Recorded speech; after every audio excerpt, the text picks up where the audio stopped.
প্যাঙ্গোলিনের গোটা চামড়া সহ আঁশ পাচারের আগেই একজনকে গ্রেফতার করল আমবাড়ি রেঞ্জের বনকর্মীরা।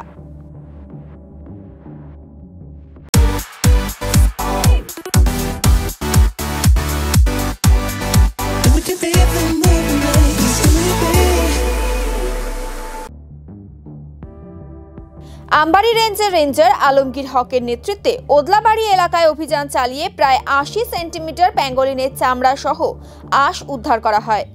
তদন্তের স্বার্থে ধৃতদের নাম পরিচয় গোপন রাখা হয়েছে। বন দফতর সূত্রে জানা গিয়েছে, গোপন সূত্রে আগেই পাচারের খবর পায় বনকর্মীরা। সেই খবরের ভিত্তিতেই বুধবার সন্ধ্যায় ক্রেতা সেজে অভিযান চালানো হয়। পাচারের কাজে ব্যবহৃত একটি বাইকও বাজেয়াপ্ত করা হয়েছে। ধৃত জেরায় জানিয়েছে, জঙ্গলে প্যাঙ্গোলিনটিকে মারা হয়। এরপর প্যাঙ্গোলিনের মাংস খেয়ে চামড়া পাচার করার উদ্দেশ্য ছিল। শিলিগুড়ি হয়ে নেপালে পাচারের উদ্দেশ্য ছিল। প্রায় ২ লক্ষ টাকা দর ঠিক হয়। ধৃতকে আজ জলপাইগুড়ি জেলা আদালতে পাঠানো হয়। এটা প্যাঙ্গোলিন ধরা হয়েছে, pangolin scale actual dead body প্যাঙ্গোলিনের। এটা ওদলাবাড়ি থেকে ধরা হয়েছে।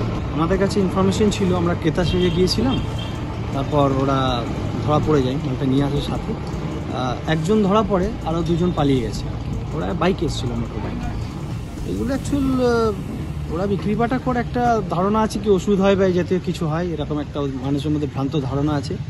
তো এরা বিক্রির উদ্দেশ্যে এসেছিল। হ্যাঁ, একটা দরদাম হয়েছিল, ক্রেতা সেজে আমরা গিয়েছিলাম, তো একটা দরদাম হয়েছিল, যেটা ওদের জেরা করা চলছে এখনো। দেখি ওদের কি বলে, ওরা রিপ্লাই কি দেয়। আমরা জেরা করছি এখন, ওরা মাংসটা কি করেছে বা কোথায় বিক্রি করেছে কি।